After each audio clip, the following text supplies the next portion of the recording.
All right.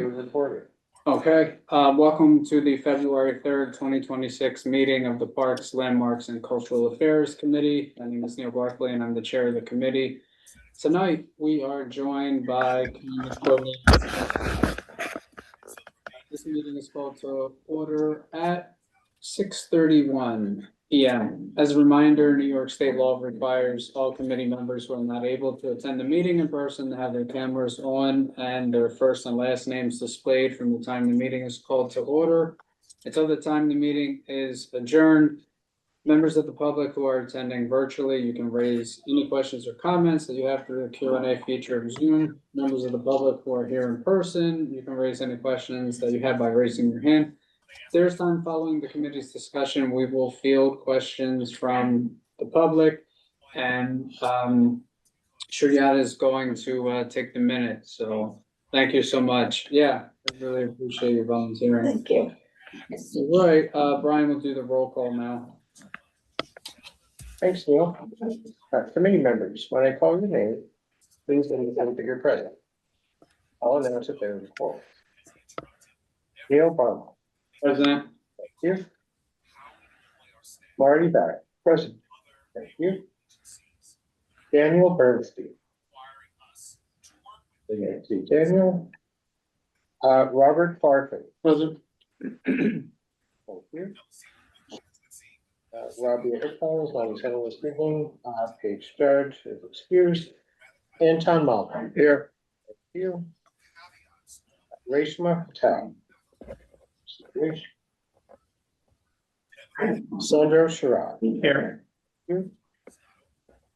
Mubin Siddiqui. Letty Simon. Here. Mark Thompson. Here. Thank you.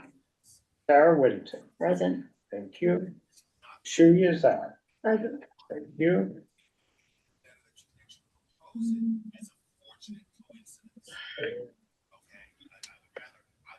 Nine.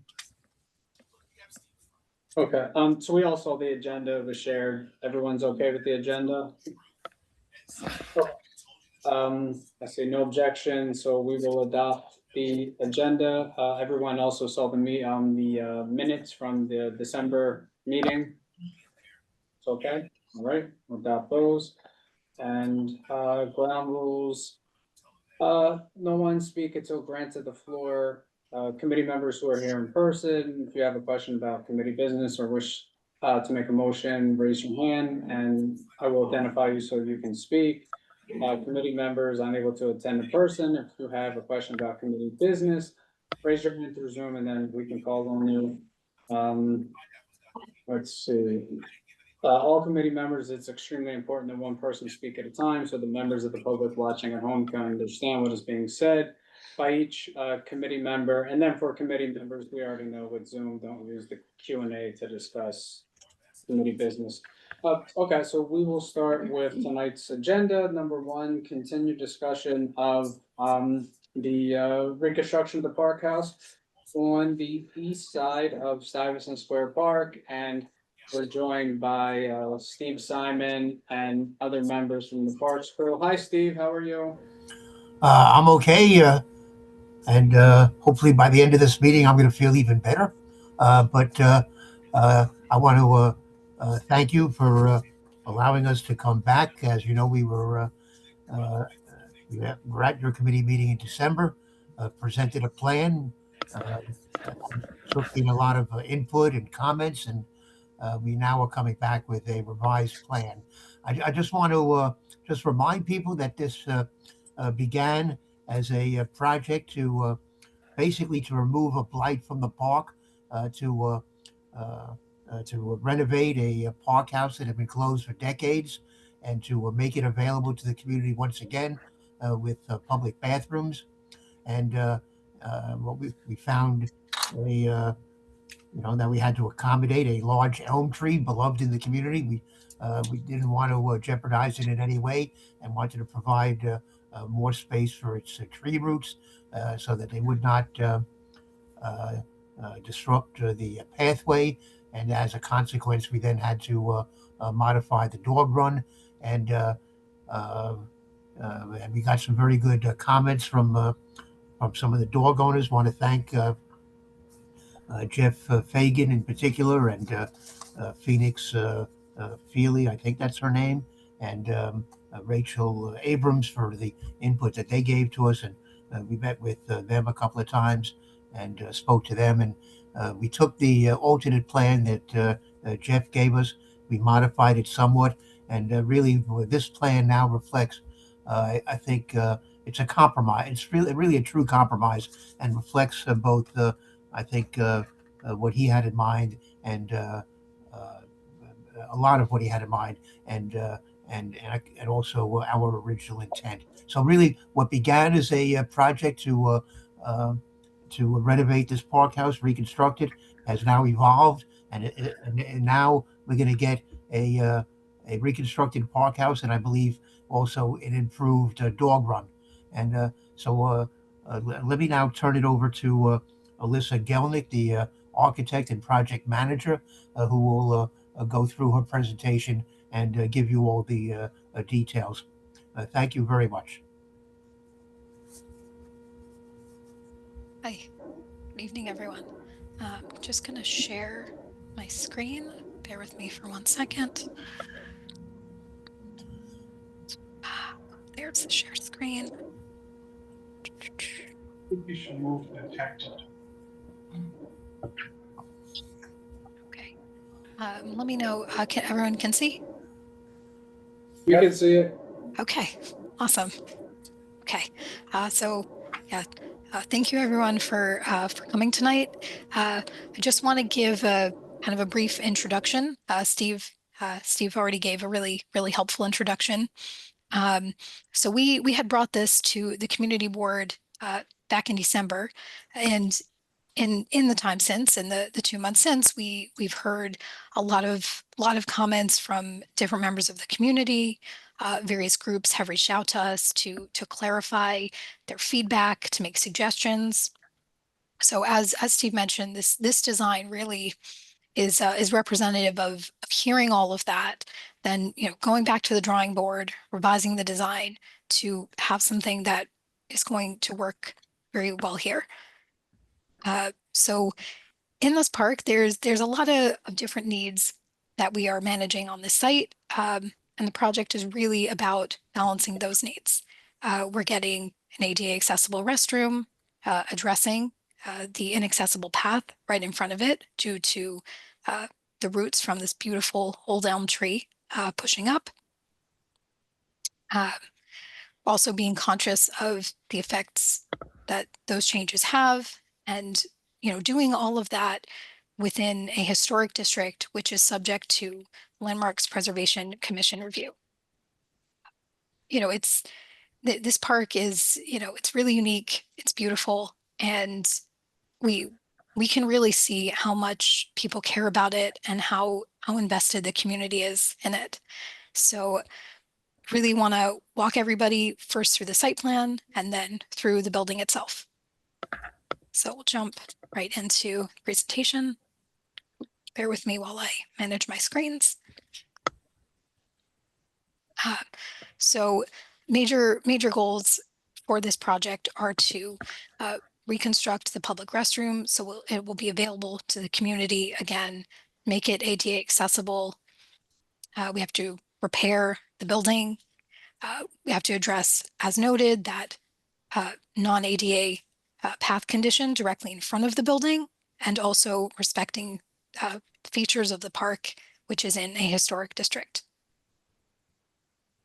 So quick location, Stuyvesant Square has 2 halves. So this is in the east half of the park, in the southwest corner of it. So the intersection of 2nd Avenue and 15th Street. For neighborhood context, I want to call your attention to a couple of other parks around. Union Square Park has a dog run as well. So this is a kind of quick history of the layouts of this park. From left to right, you have the original design. in the 1930s. It was updated to have this very formal, symmetrical garden layout. That was by Gilmore D. Clark. I want you to notice a couple of things here. That pink dot you see towards the bottom left corner, that is right over here. That is the trunk of the elm tree. So just keep in mind as we look through the plans, and also just the formal layout, kind of an outer circulation path and an inner circulation path. Those are just some very important features, and you can really see the symmetry.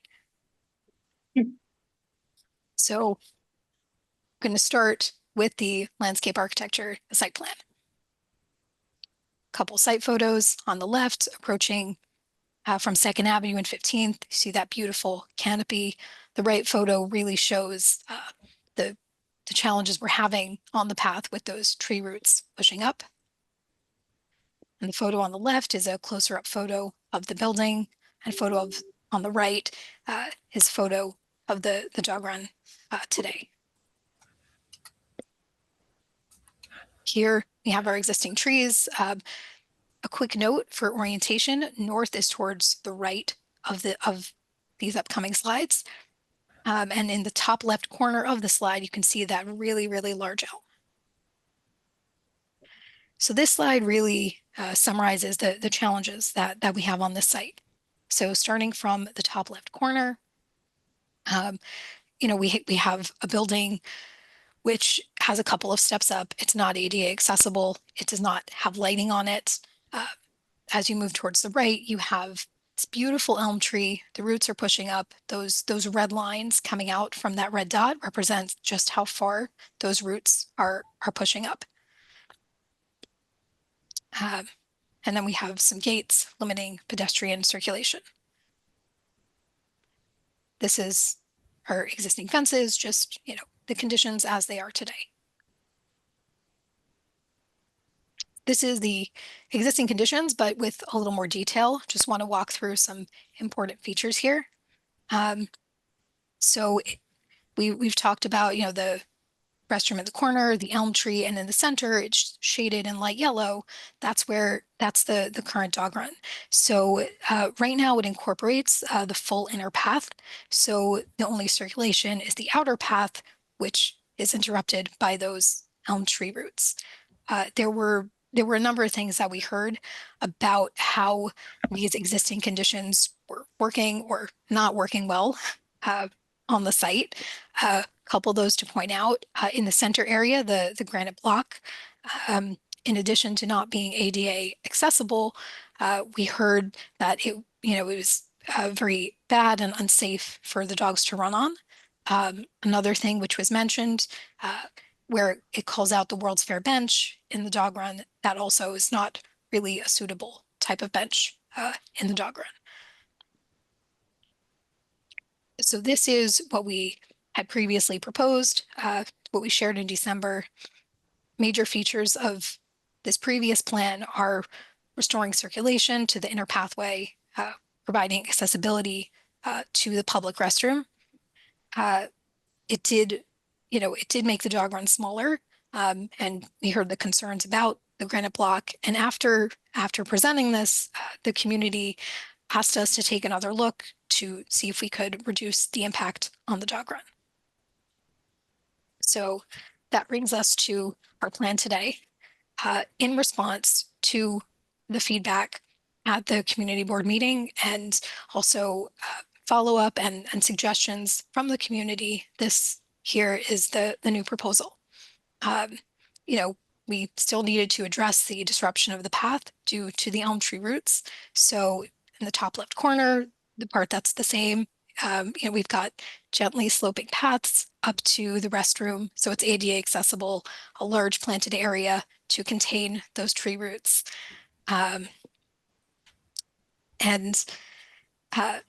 Taking people around that, some of the inner pathway. And being that it's in a landmark district, we also really needed to respect the symmetry of the park. So our goal here is to manage all of those needs and try to keep as much of the jog run as possible, while while managing the many needs. And a couple of notes in terms of specific materials. We have in the center of this area accessible Belgian block. That's to address the unevenness. So I just want to take a minute to explain what that means. The existing condition has these granite block pavers. The pavers themselves are uneven. There's gaps in between, right? It's unsteady. Dogs' paws can get stuck. So when we say new accessible Belgian block, what that means is it's a flat block. It's similar. It is respecting historic materials, but the surface of it is flat, and it's in line with the mortar between the blocks, so that the overall result is a smooth and even surface. So based on feedback that we heard, the current center of this jog run is uneven and has gaps. So the accessible Belgian block really addresses that while respecting the historic material. So just want to emphasize that the end result of having the accessible Belgian block is that it's a smooth, even surface. So that was a pretty important change here. And the other change there is the type B benches. Those are different than what's currently inside the jog run. However, we do have those on the outer circulation path. So we're using the same type of things that are already historic, but we're just using something that is more appropriate for a dog run. Alyssa, more Sorry. appropriate because the dog's paws would not get caught between the first two slats. Right. Yeah. The gap between the two slats was the major issue Right. that people noted. Yes. Right. So this particular bench that you're now proposing to use does not have that gap. Right. Yeah. We ran it. We talked with our landscape architecture team within parks specifically to say, what is appropriate, what is okay for a dog run, and also, how can we manage the historic nature of the park, and this is something which is acceptable for a dog run. So that's really why we chose it, because it met both of those needs.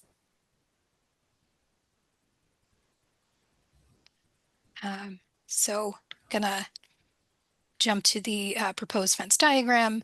This just really calls out with a little bit, less detail, just to show the overall, fence and boundary. A number of gates along the edge. Those are really going to be just for our maintenance and operations most of the time. And a little more towards the left of the slide, you'll see that double gate airlock. So you can safely get the dogs in and out. So this is a kind of a summary to be able to compare all the plans. Right on the top, we have the existing as it is today. In the middle, we have what we brought and presented back in December. And at the bottom is the revised plan we're presenting today. The major comments that this is answering is trying to maximize the area of the dog run, addressing the pavement issues and the benches. All right, so now that we've gone through the site design, want to jump to the building itself. We're actually going to start with a couple of renderings. Over here, you can see here's the building with the gently sloping paths up. Something that is important here to note is that the plantings are low in order to increase visibility and security. So it's plantings, but they'll be low so you can see everything. This is a view from, if you go from the 15th Street entrance towards the building. A concern that we heard was about the width of these pathways. We are going to make them as wide as possible while also considering accessibility and the impact on the trees. And here we have the view that is coming down. If you enter on the Second Avenue entrance and you're looking down at the building. Couple of photos, the building is deteriorated, in poor condition. And if you look on the bottom left, you can see glass blocks have replaced, the historic window. So here's the existing floor plan.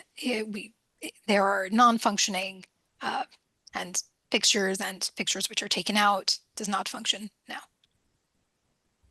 Here, elevations, there's a lot that's deteriorated, not operable. So this shows some of the issues we have with the building. The proposed floor plan has a fully ADA accessible both men's and women's restroom, has a small mechanical space to support that. And here on the facade, really, we wanted to restore materials in the historic design, not repair it, obviously, but also to restore the historic design, particularly the window and the doors. So here we're lucky enough to have some really great details from the original drawings. So that's what we're going to do here. Just our typical fixtures. So here are some of the materials we're going to use. Want to walk through them really quickly. The pipe rail, is in and the lamp are in the historic design.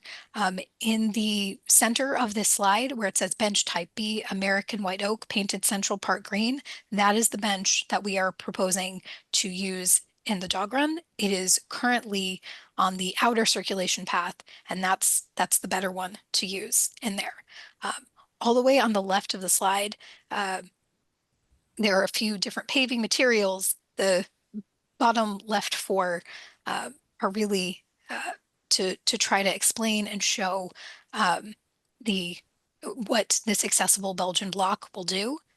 So there's the existing granite block, which you can see is, it's uneven, has the gaps between. The photo towards the bottom in one photo shows the accessible Belgian block right next to granite block. So you can really see the difference. And then a couple of examples of accessible Belgian blocks. You can see, it's really flat and smooth to be ADA accessible and safer for dogs. Here's the plants we'll be using. And so we're gonna end on the revised site plan and open it up for comments and questions. We just want to say thank you for all of the feedback and everything we've received. It's, we can see that people really, really care, and so it's appreciated. Thanks. Okay, I just want to emphasize one particular point about the dog run. So, and I just want to make it clear so people understand, and that we're upfront about the fact that the dog run is being reduced in size. Currently is at 11,700 square feet. Under this plan, it would be reduced by 20% to 9,300 square feet. But the fact of the matter is that after we improve and smooth out all of the cobblestone, we are actually going to have a net gain of 7% in usable space, because the current usable space, when you deduct all of the cobblestone, is only 8,700 square feet. You will now have 9,300 square feet of usable space. So from our perspective, there is a net improvement to the dog run as a result of this project. Andrew? Yeah, so I heard Alyssa and Steve, you both mentioned several times that you incorporated ideas that were from the community board. I actually didn't see any ideas from the community board listed. I just saw the reduction of space, change of benches to prevent potential lawsuits, I guess, from parks or to parks, but most importantly, a repair of the broken granite. So what were the incorporated features that you incorporated? Well, that's two of them, and the basic one was to. Maintenance, the basic maintenance of the walkway is one. I'm sorry. Are you letting me finish? Yeah, I'm trying to clarify. You said that's two of them. Which one are you referring to? I'm referring to the benches and to the improvement in the granite block, and the fact that what we agreed to do was to incorporate the two sections of the walkway on the east and west sides of the dog run. So we expanded the original plan uh, be- pursuant to a proposal that we were given by the dog run group. Okay, so to answer my question, there were no changes from the community board incorporated. Is that the answer? What from the community board? Yes. Well, When you came last well, December, we had a conversation. well, the community board did not make any formal request, but these are there were things that came out of the community board discussion. Um, um, Alyssa, you have that on one of the slides, don't you? Yeah, I mean, Yes, could you, two slides? sorry? Could you go back 2 slides? Sure. So- You mean, That water feature perhaps that we spoke about in December? I'm sorry. Alyssa, could you find the slide that has? yeah, the key, I gotcha. Bear with me for one moment. You mean this one, right? Steve, is this the one? Yes. So these are comments we took away from the community board discussion. Subsequent to that, we also had a meeting at the dog run with one of the leaders of the dog run, who then presented us with an alternative plan. Okay. So the discussion around improving the actual space, where we talked about water feature, a small dog area, none of that actually was discussed. That was not part of the alternative plan that we were given. Okay. So that's what we discussed. So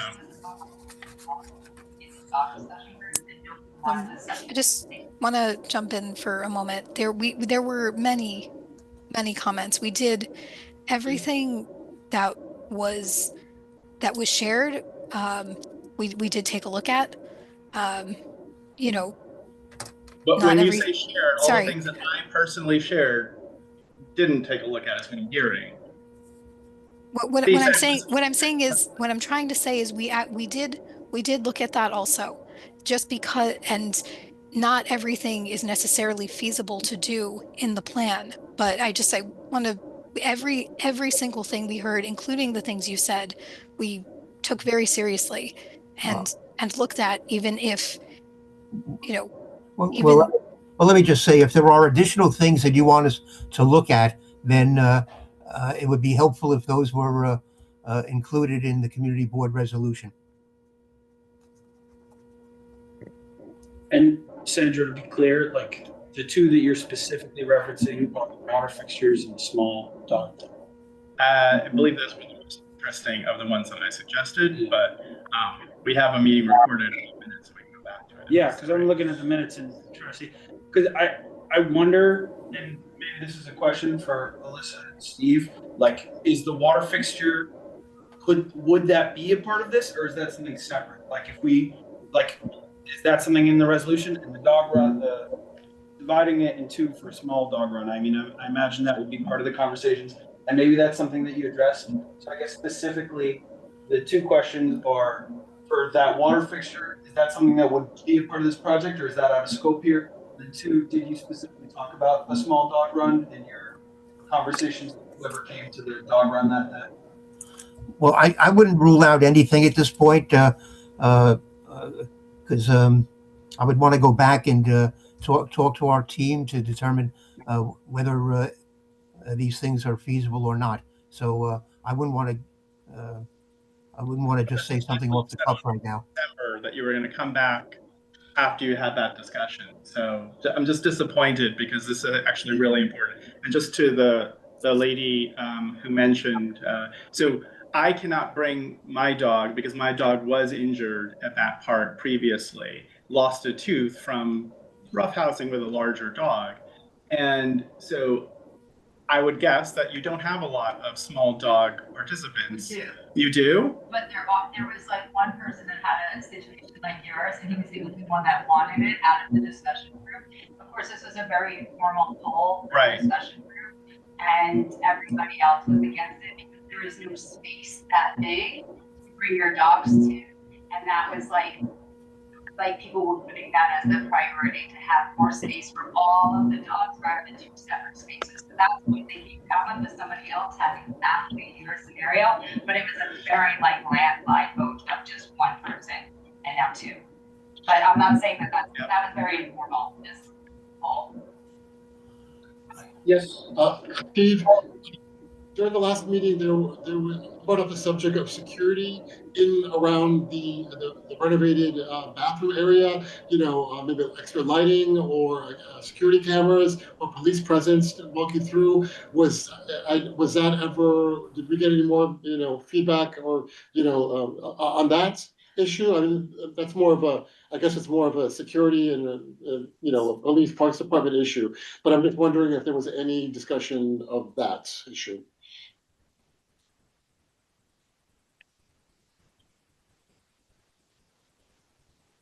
You're on mute, Steve. Steve's muted. You're on mute, Steve.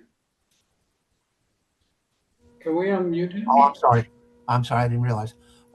So we are adding lighting to the exterior of the building. So that's something that can be incorporated as part of a capital project. But I mean, obviously, we're going to have a conversation with the police, and our Parks Enforcement Patrol would be asked to patrol this park more frequently, and hopefully, at the point at which this project is completed, we'll have more members of that Parks Enforcement Patrol. So, I mean, that's something we're certainly conscious of and would try to address. Okay. One other question. How long is the construction, planned for? Will the dog owners be able to use the park at all, or is it going to be completely closed, and for how long? Well, we haven't worked out the overall project. Probably the construction period would probably take about 18 months, but we have not yet worked out the details. We're going to see if we can try to keep open as much of this section of the park as possible. So that has yet to be determined. Oh, Mark?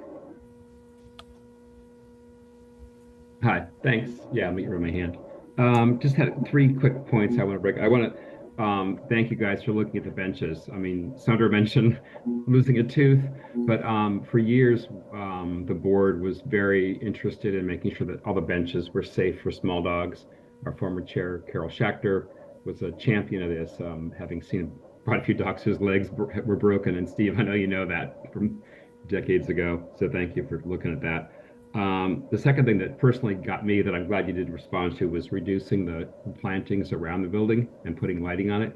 I walk by that corner a lot at night and it's pretty unsafe. Even if it's not, it just appears to be unsafe. So having trimmed all the shrubs down, put it much lower, and putting lights in the building is going to help a lot.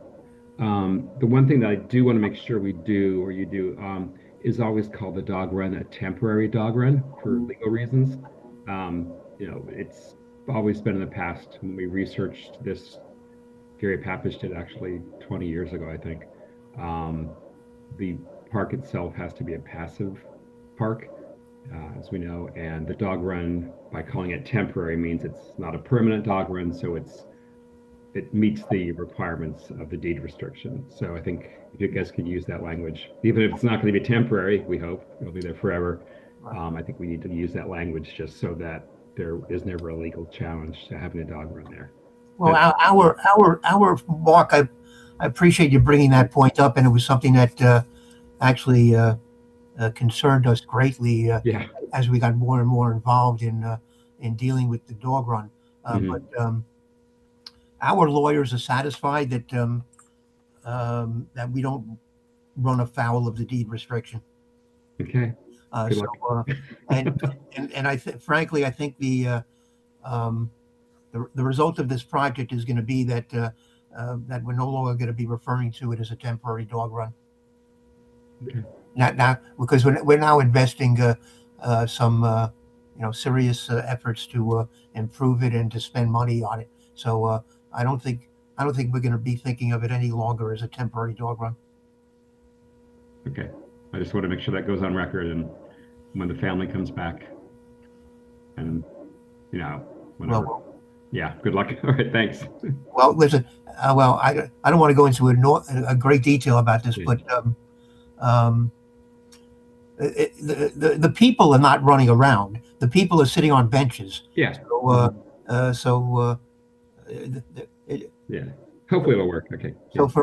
from our perspective, it's still it's still Yeah, still passive. But, it's a passive recreation park for people. sounds good. Yes. Hi, I saw on the right side of the dog run, you added 2 doors, and they both of them are single doors. And I wonder that the dog run do need double doors for either of the doors. I'm sorry, I can't quite make out what you're saying.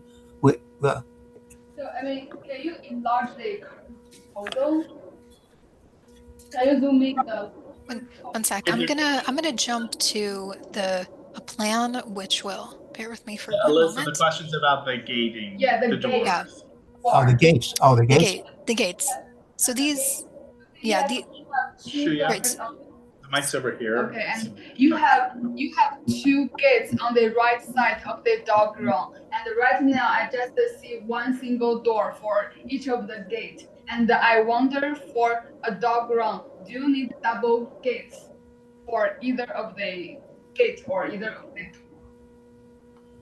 All right. So Alyssa, could you make out what she said? yeah, no, I think I hear the question. Let me make sure I understand. You're saying, if you can see my mouse moving, you're saying over here, that's just a single gate, right? But it should be double, kind of like an airlock. Is that your question? Yes. Okay.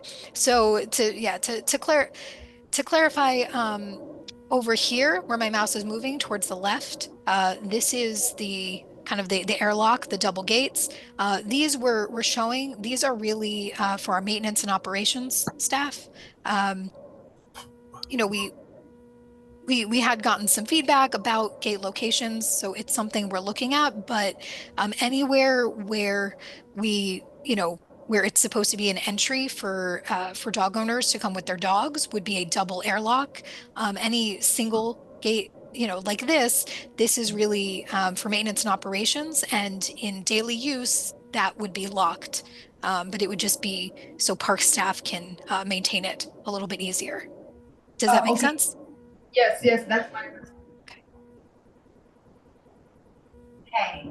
So just 1 second, anyone else, community? I had a quick question. Sure. Hi, Steve. Hi, Alyssa. This is a quick question following up on Robert's question about how long the park is closed for. You said it's yet to be determined what will be closed down and for how long. What's like the timeline in figuring that out? Like, at what point will you know how long the dog run will be closed? In case we're getting that question. I haven't really spoken to Alyssa and her people about this yet, but certainly by the time we finish the design work, which let's assume this plan goes through the community board and the PDC. But Alyssa, you want to answer? Yeah, I just want to some major. Steve is correct that we still need to do some more detailed design work to determine exactly what can be open or closed at what point in construction. But I want to give some general times. So we expect the design to be complete by the end of this year, by the end of 2026. Then it gets bid out. We expect that process to be complete in the fall of 2027. So we expect construction to start towards the end of 2027. Construction is typically 18 months, so that means the middle of 2029 construction would be complete. So just some major milestones there. but Alyssa, let me pull you back here. I would assume that by the time we finish the design work later this year, we're going to have a pretty good sense of whether or not we can phase some of this work. Yeah, right. So by the end of this year, we'll have a better idea of, Right. you know, of what needs to be closed off for construction, at what point.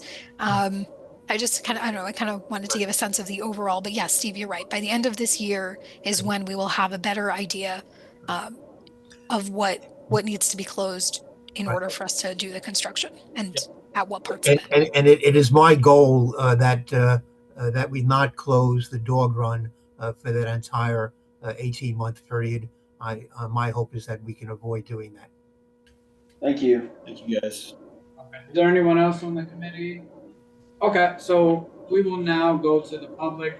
We have a few people here, so I'll let the people here speak first. And Phoenix. Okay, how are you? I'm good. Thanks for coming. Thanks. I was the one that put in the drawings for the revision of the dog park from the dog park group. I'd like to just. So what? Just 1 second. Can you set it up for let's say 3 minutes? I know because she's really been following this.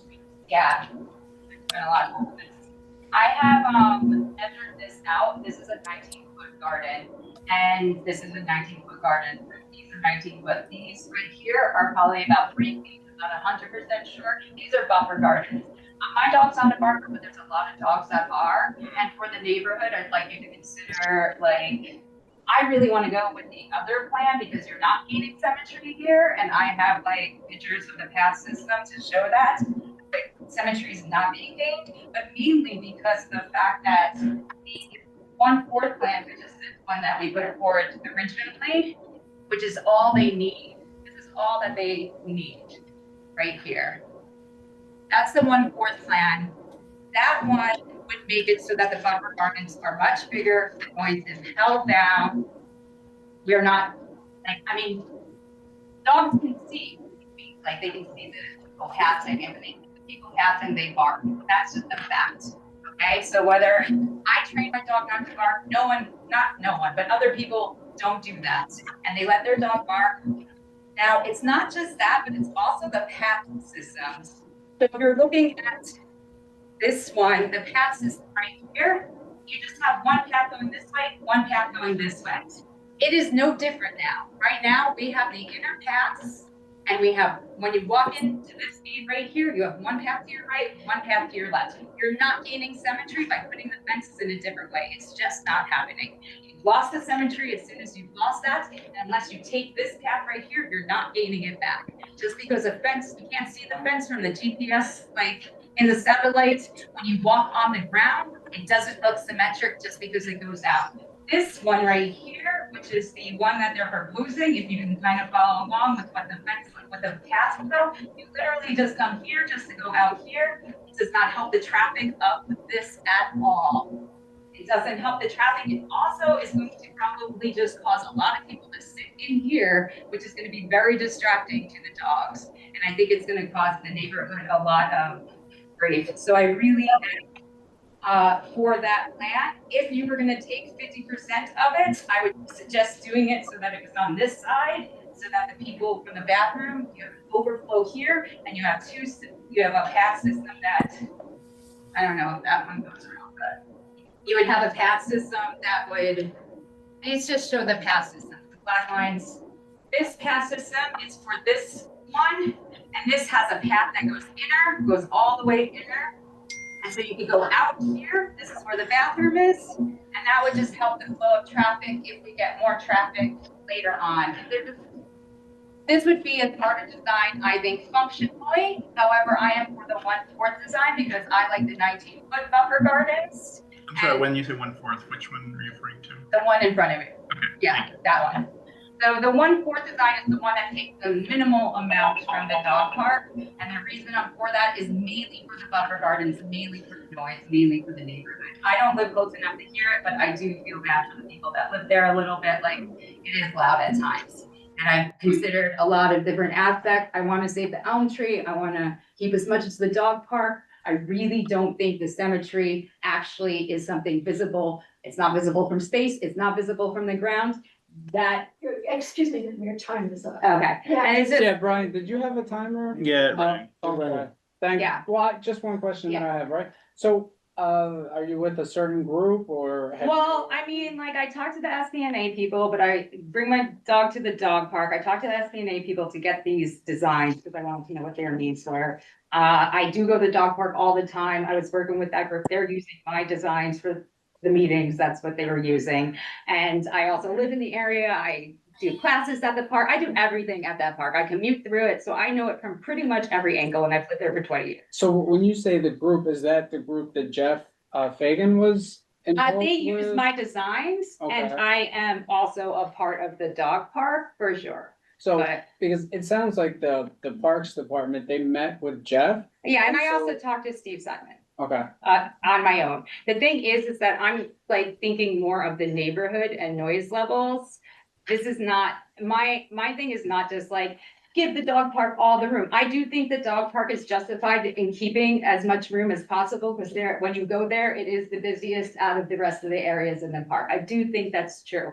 But the reason that I really want to keep it is because I really want 19-foot buffer gardens everywhere around, because it will decrease the noise, and that is great for the neighborhood, and I think that's the best way to do that.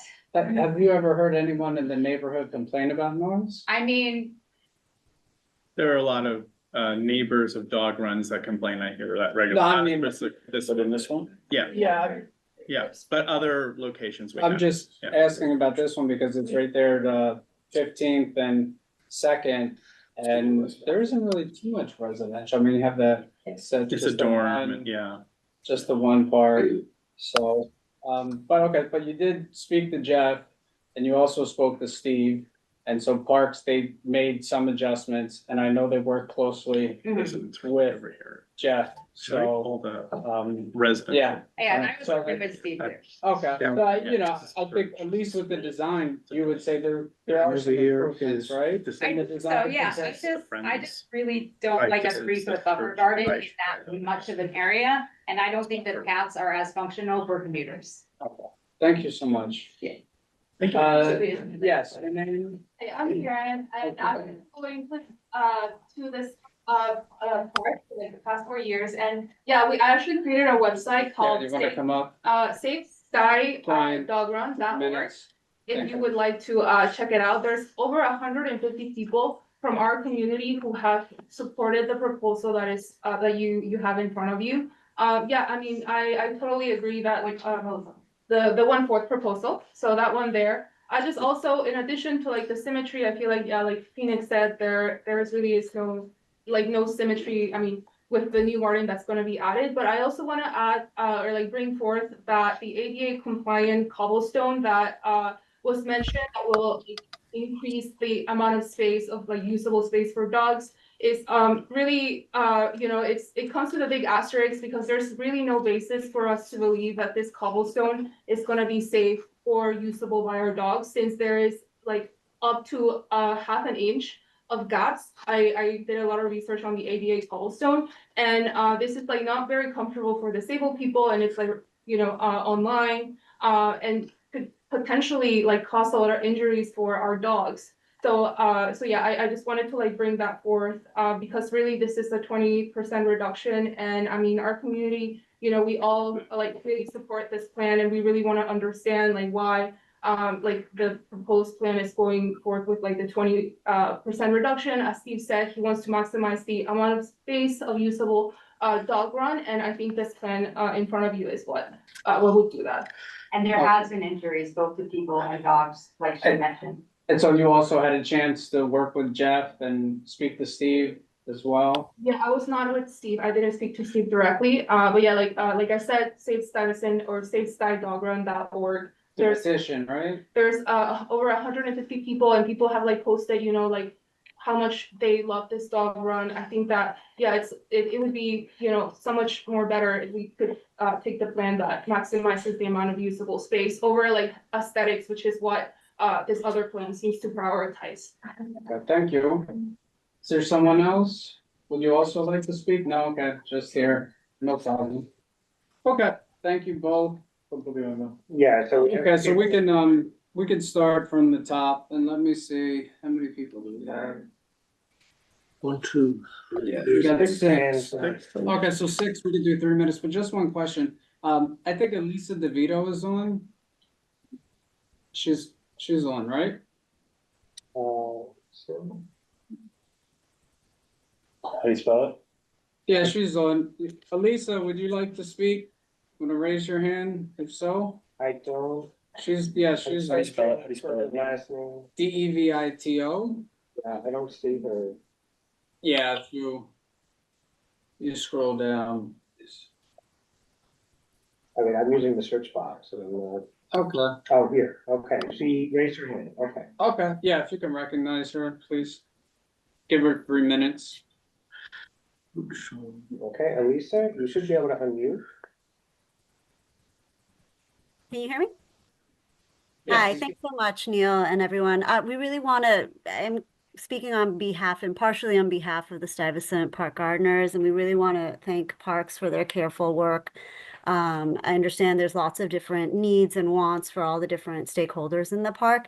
And, you know, our concern is obviously different than some of the other stakeholders, but we're really pleased to see that in the designs that seem to incorporate some of the changes requested by folks at the dog run, that the trees and plantings are maintained. I think that's really important for the park as it overall, and also for the dog run, because you do need that canopy to maintain the temperature and all that. And I just, you know, wanted to make a side comment about the barrier fences. I'm sure this is something that almost goes without saying. Sightlines are really important in parks. It was discussed when it came to the park house and low shrubbery. So even if you have a wider barrier, you know, the heights of fences and plantings is obviously going to be lower than 19 feet. But thank you so much. We appreciate being recognized. All right, thank you. Okay, so we have 6 people with their hands up. So Brian, we can go through those. So we will recognize the 6 people there, 3 minutes each, and then we will not take any more, you know, I guess like calls, we'll say from the line, but there's a Q&A box. So if you could put in any questions that you have, and we will look at those. So it looks like that we can start with Jeff. He's had his hand up for some time. Yes, hi. My name is Jeff Fagan. I am the one that was working with Steve Simon and Elisa Galnick, speaking with them directly. And I want to thank you both for listening to our concerns. And, you know, there are many people in the dog run that have different views, okay? With what you are presenting today, I personally like this design. As long as you change the entrance over to the northwest corner, that would be great. And there would be no entrance to the dog run from the 15th Street entrance. So that would keep a lot of the people that, you know, were there during the summer, the homeless and whatnot, that would actually be in front of the gate. That would, we wouldn't have to deal with them. So they would be there, but they wouldn't disturb us or the dogs. The other thing I did want to mention is that somebody at the very beginning asked about a water feature. There is water that goes into the dog run. We don't want, the majority of us do not want a water feature added to the park. A majority of us do not want a small dog run. I'm saying this again, you're going to have a lot of different views, a lot of different people asking for different things. We asked a bunch of people, the majority of the people that we asked, they all said 1 dog run, no water feature, you know, and we know that you're going to take some of the dog run. So I feel that if you are fixing the cobblestones in the middle, I'm happy with this design. So thank you so much. Next person would be Lauren. Lauren, you should be able to unmute. We'll do 3 minutes as well, Brian. Okay. Hi. I don't know if you can see me or if that's important or not.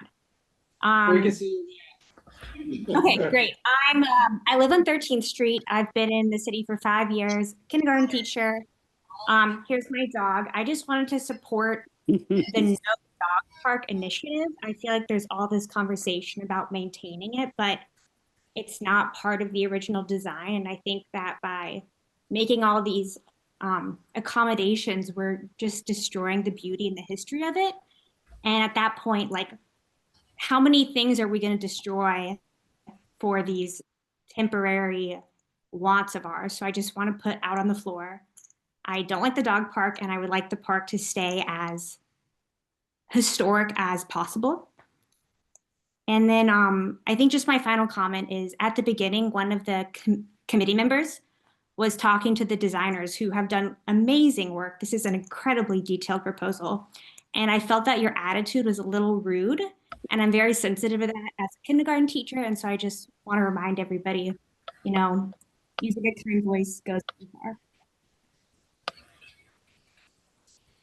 All right, thank you. All right, let's see, Sarah Dickinson. Sarah, you should be. Hello, can you hear me? Yes, we can hear you. Awesome. Thank you so much. I really appreciate the opportunity. Thank you for listening to us. Because as somebody accurately noted, it's a very important space to a lot of people.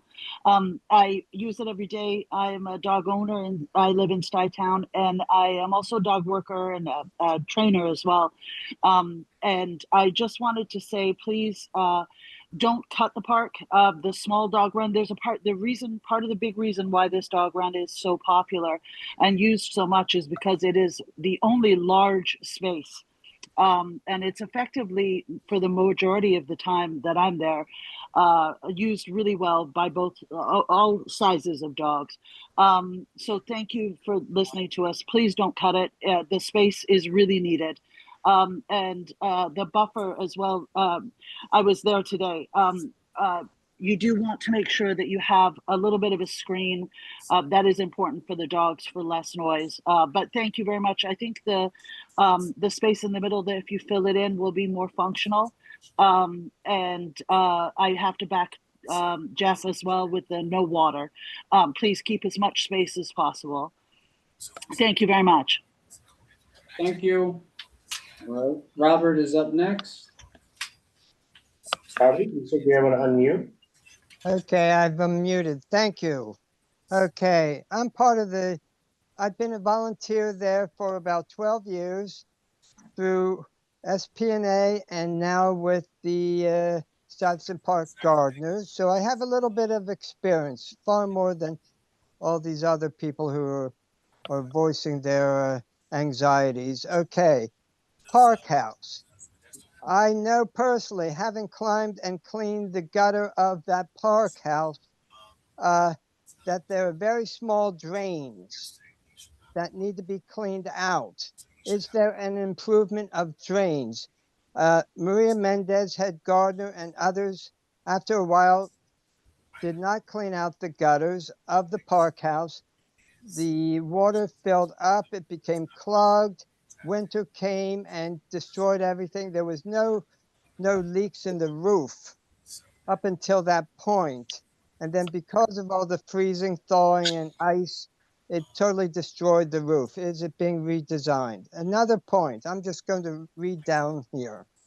Okay, the lighting. People are complaining about not enough lighting. Those lights on both park houses, east and west. Hello, Sheena, I hear you very well, thank you. The lighting is so industrial and obnoxious and bright and blinding. I don't know how people can say it's dangerous there. I'm sorry, it's bright. You feel like you're in an industrial park. The bathrooms. Okay, we have not had the chance to look at the bathrooms. Okay, if I remember from the December meeting, it's a single person occupancy. Okay, does this person lock themselves in And if they do, will they shoot up? Will they have 1 or 2 people in the park, in the men's or women's room shooting up? I'd like to know if there's going to be security there preventing people from, homeless people from using those bathrooms for other reasons other than using the toilet or washing their hands. Also, not the last one. Okay, the homeless. How is Parks Department handling the homeless situation? All I have heard about is the dog run. The homeless do occupy a lot of parts in the East Park. I'm not sure about the West Park. They shoot up. Our little group of Stuyvesant Park gardeners have found a lot of needles. We have reported them to the park employees. They have picked them up. What kind of accommodations are we giving to the homeless here and the drug addicts? They are drug addicts. Now, my last comment, please bear with me. Okay, I'm sorry, Robert. One thank you last so comment. much. No, we really have to, we have to wrap up. Yeah, put it in the Q&A, please. Thank you. Okay, Thomas will be the last person, so James is up next. 3 minutes. James, you should be able to unmute. Hey everyone. Thanks for giving me an opportunity to share a few thoughts. Just want to thank all the thoughtful work that's gone into this design so far. I'll be quick here. First off, I think it's a great idea to have lighting, but I think as Robert pointed out, it needs to be very thoughtful. Good industrial lighting only goes so far, and frankly, a spotlight is no deterrent for the very intentional behavior of the homeless and drug addicted who tend to hang out in the park frequently. As a volunteer in the park for over a year now, I've spent my fair share of time in the park, and a spotlight is not going to do much. We need to think thoughtfully about these bathrooms. It's great to have an accessible bathroom, but if there's no security, this is not as much of a net gain for our community as much as it is a liability. Finally, it's great to have a dog run. I'm a dog owner myself, have a small dog, but frankly, the dog run gets to be fairly dirty, ill-maintained, a horrible smell in the summer when it's not cleaned. And I don't know why we need to have a space that's any larger than it is. Frankly, all the accommodations that have been made have been more than generous to the dog owners who have been quite vocal. I'm a dog owner myself, and more than enough accommodations have been made. The cobblestone fix, the benches, the sight lines, the fact that we're talking about a water feature is crazy. We have a beautiful water feature that's broken right now that works on the other side of the street, and I think that should be more of a priority than adding any new water feature. Again, thanks for all the thoughtful work here. I would just love to see as much uniformity maintained in this park as possible. That is to say, the sight lines on both sides should be perfectly uniform. And again, want to thank all the time that's been put into this so far. Thanks. Yeah, thank you. And Thomas.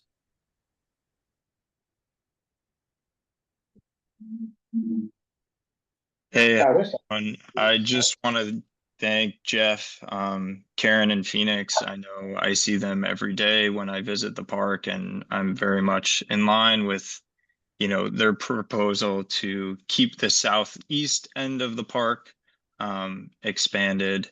And also, in line with Jeff, that I think this is an adequate proposal if it needs to be done. I think the biggest thing is, the amount of time that the dog park will be inaccessible. 18 months just sounds like a really long time. I'm somebody who can't really take my dog anywhere else in the area. And I use this park 2 times a day. And then just to, really voice what a lot of the community members are saying is that the main other users of the park are homeless and vagrants. That purple dot that is marked as a drinking fountain, I've seen multiple people pull their pants down and use it as a bathroom.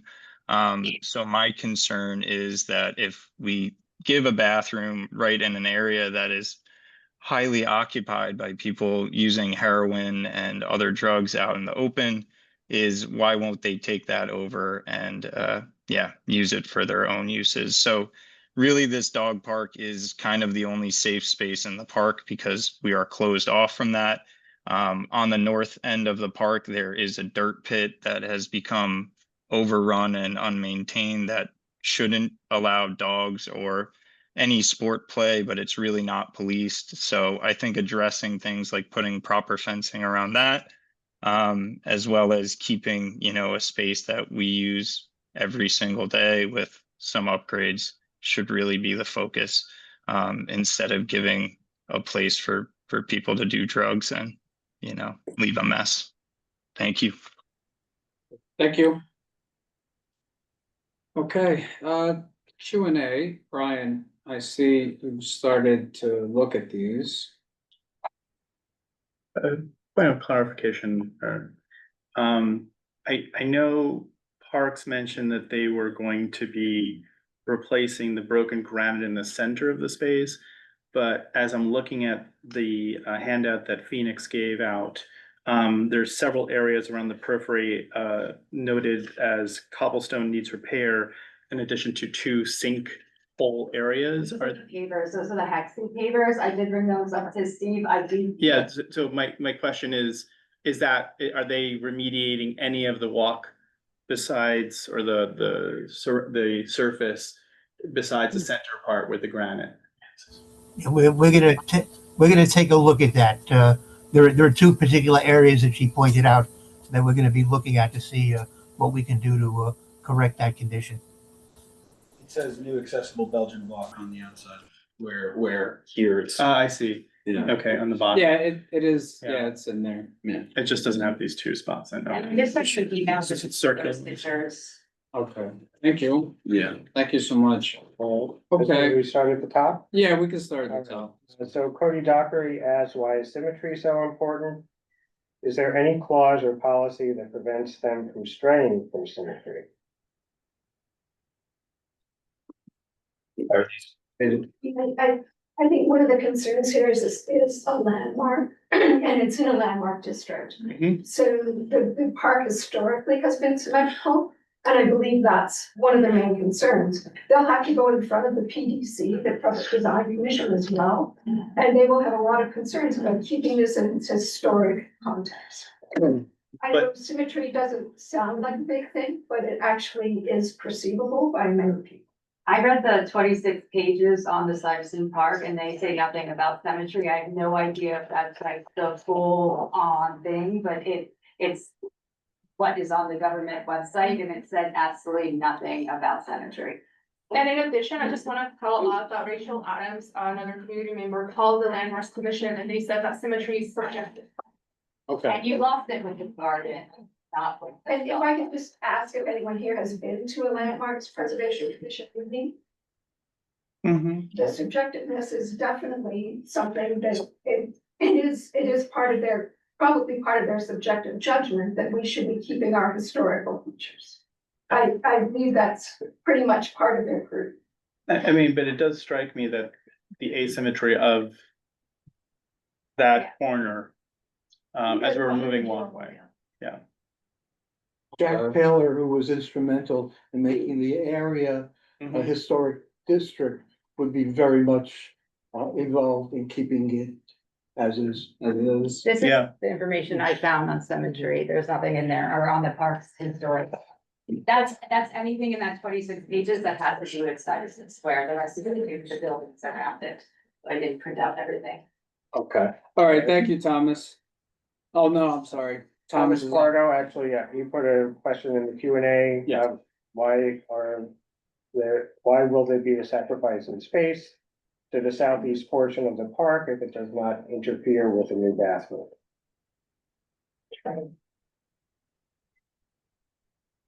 Steve or anyone with the Parks Department would like to answer this?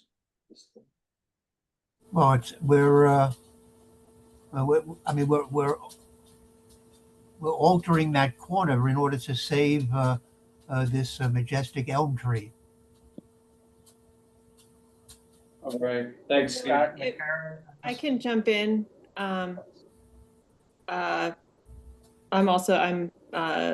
Julie Fisher, Design Director of Architecture at Parks. And the LPC designation report does reference symmetry around the north-south axis. Of course, the elm tree does interrupt that. It interrupted it when really by being in the pathway when the park was redesigned by Gilmore Clark. But we are trying to, and with knowing that LPC is going to see this as very important, and we've gotten those indications already, we are maintaining that that symmetry as much as possible. So that is quite important in order to comply with those required approvals. Thank you. Thank you. So Scott McCarron have you spoken to any experts to confirm that the new interior blocks will actually be safe for dogs and that dogs will be able to run, jump, change direction, etc.? This is absolutely essential to get right because if the repair doesn't work as forecasted, it will cause a significant permanent reduction in the space for the community. Second, will an alternative space be available during construction? This is a vibrant community, and closing over a year will have a significant negative impact. Anyone from Parks would like to take that? I can speak to the accessible block. We have spoken to our landscape architects who design dog runs in all of our parks around the city.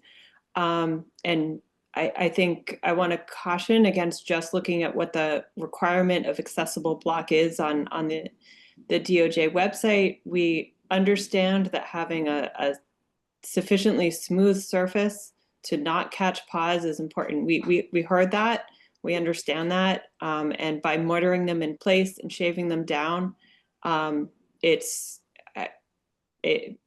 met the requirements of our internal landscape architecture group. Okay, sorry, what was that? Shaving what down?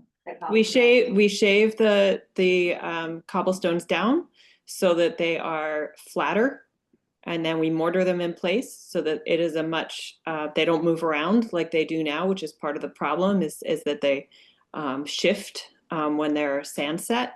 But by mortaring them in place, they will stay put and will be, have very minimal variation.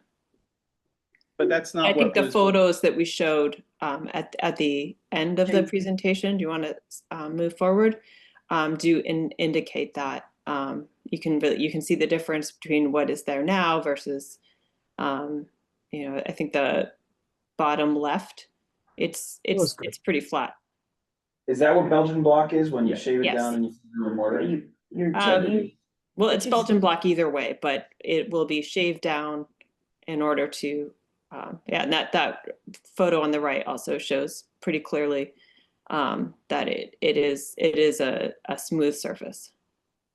So I'm sorry, I'm trying to be clear because I thought I heard earlier that the existing granite was going to be replaced with a smooth surface. Now, what I think I hear is that instead the existing granite is just going to be resurfaced to make it smoother. Is that correct? They are taken out and shaved down. So it's granite. And then reconditioned so that they will be flatter than what is there now. Sarah? Yeah, I would like to, you've said there are cobblestones there now that you're taking out. You said that you're going to put in Belgian block. It's the same thing. Belgian block, cobblestone, same thing. It's brand new material. The Belgian blocks are brand new. You're going to take them, put them on the side and smooth them out and then put them in the area is what I'm seeing you're saying, because I know Belgian blocks. I've worked with them in my home outside of New York City. So they are very good. And if they're shaved down and properly placed, they're extremely close together. So the dog's paws are not getting in there. So I think what, we're asking here is that you know, you be clear with regard to, are you taking out the old cobblestones and you know, fixing those, or are you getting the new Belgian blocks and putting those in after they've been smoothed? I think we understand the importance of making it safe for dogs, and as we develop the details, we will make sure that we're getting that right. I just also want to point out again that the ADA compliant cobblestones can have a gap of up to half an inch, and some of our dogs have paws that are half an inch, like the smallest ones. Our intent is not to have the that half an inch. We're going to do the max. We're making an extraordinary effort to try to provide you with a smooth surface. We're going to do everything possible to make sure that there is not that half an inch difference, even though that may be considered acceptable. In this case, we're going to try to produce the maximum effect and have a perfectly smooth surface in the best way we can. Okay, thank you, Steve. Let's see, and then the second part, what he was asking about, I guess like an alternate space. So that was something, you know, I guess like to have a dog run during the period of when the construction's being done. You know, the possibility of the north lawn, that was looked at, but this is really a part of a compromise as the gardeners, Stuyvesant Park gardeners, they take really good care of that section of the park. And so it's really a compromise. They put a lot of, they plant a lot of plants and flowers, and they take. Okay, Neil, I appreciate that, and you know, we have maybe 2 years to work out this situation, and obviously we're not interested in inconveniencing the dog owners. We want to try to satisfy them. Let's see what we can do, you know, at the appropriate time down the road, and at that point, you know, whoever is in charge is going to have to make a decision as to whether or not, where we might be able to place a temporary dog run or whatever. So, I mean, we're not at a point now where we can make that decision.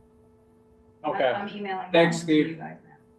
All right, Tom, is there anything being addressed to the north side floods that there this dog use place not managed? Okay, so we just looked at that one. Cody, is there a sample budget to see where the 3 million budget will be going to? I think you can actually access, right? And the plan and the allocation and. Well, we don't have an exact breakdown at this point. I mean, we won't really have one until the project is put out for bid and we see what the contractors submit and what prices they attach to different elements of the project. But roughly roughly 30 to 40% of the budget goes for for design, for construction supervision, for contingency. So maybe the actual construction cost is somewhere between 60 or 70%. So if anybody is out there listening to this who's a contractor wants to bid on this project, please don't assume that we have $3 million to pay you for this work, because that is not the case. Okay, thank you. Gwyneth Jackaway asks, would it be possible to remove the flagpole? Well, I mean, we made a judgment that that we should retain it. That we don't see a compelling need to remove it. And that, removing the pole, the American flag and POW MIA flag is there, and of course you have the Parks flag. I mean, that really will open a can of worms. I can assure you that we will have, a meeting with people expressing, disagreement to that. So, okay, the next one, Brian? Sure. So Maya Sharma asks, can I better understand the rank of priorities for the project? I'm supportive of accessible spaces, but perhaps I'm missing the prioritization between historic preservation and the symmetry of the past and maximizing community spaces for contemporary New Yorkers. Is that anyone with, one moment, Sandy? Would have been through this. I believe that the. Yeah, with some of the calls and, okay, right, so we've discussed that one. Okay, so James being, okay, Cody, no, let's see, what's the next one? I certainly didn't realize that I was being rude at any point during this meeting. And if I somehow came across that way, I apologize. I'm frankly taken aback by that remark. Okay, So James Conner, does mention that community space is being prioritized, and the Parks Department solution helped significantly. That's one of the comments and question. okay, Marilyn Foyer asks, is there a plan for what sort of dog park will be available during construction? And an update on how long the dog park would be closed? so we answered talked those, about yeah. that for a bit, but. Suzanne Silber, says that as a small dog owner, they don't want to split the dog park into a small and large dog park because they feel the space isn't big enough. Okay, we talked about that one. Liza Benitez, the Stuyvesant Park Neighborhood Association. Says, can you tell us who will be cleaning and maintaining the bathrooms once they are complete and how often they will clean? What is the maintenance plan? Is that anyone with parks, or is it, you know, pretty much what it is now, that the crew will come in and clean and, you know, it would just be a part of the regular daily maintenance of the park? Does that sound right? Yeah, well, certainly it'll be cleaned at least once a day, if not more often, as conditions warrant. You know, you know, it would. It's not as though it's going to be, you know, on a time on a clock when we only go there at a certain time of day. Thank you. And James Conner asks, can we tie additional staffing into the plan with this project? Is that feasible, or are there no guarantees possible from police or park staff? No, unfortunately, you cannot tie staffing directly into capital projects. In fact, that's what led to the 1970s fiscal crisis in New York City, that we were using our capital budget to pay for expense items. So there is a strict separation between a personnel costs and the capital projects. So there is no direct link between the two. Thanks, and some comments from Lauren Cardenas. She's concerned about the reduction in symmetry and the green space. And she says that opposition to the dog run, she is opposed to the dog run, as I understand it, because it doesn't align with the original park's intention.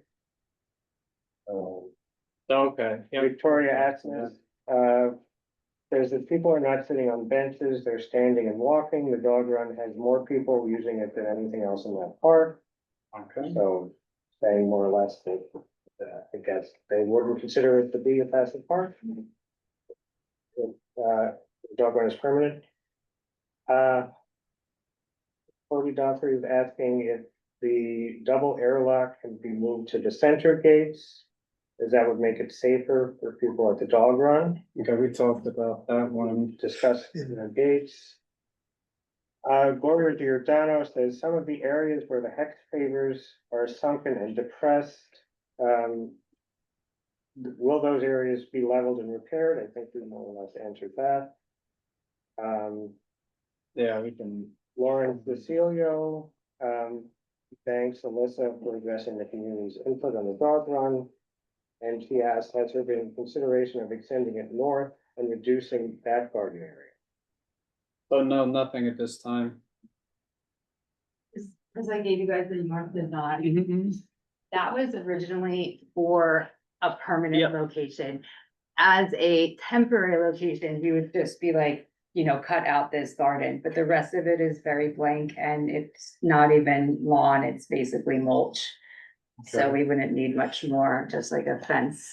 And it has been there before, like as a temporary one, but we're hoping that that can be again.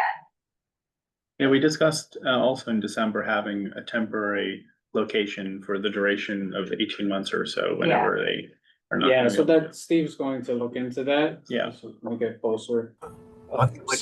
But please don't assume that the dog run will be closed for 18 months. I'm not willing to concede that point at this right now. Yes. Can I discuss a little bit more about the symmetric design? So for me, like for this one, the concern about the symmetrical design is not only about the pattern, but my main concern about this entrance. So from the design psychology part of view, like for a larger space, the symmetric design at the entrance is just more efficient for the pedestrian evacuation, and it is more and people just typically people just feel more comfortable at the entrance if the entrance way is symmetrical, and also it is more efficient for the evacuation, and also when it is more people over here, and it is easier for people to find their ways if the design is symmetric. So I feel that the concern here is not just about the pattern seen from the above, but it is more relevant to the people's feeling to use this park.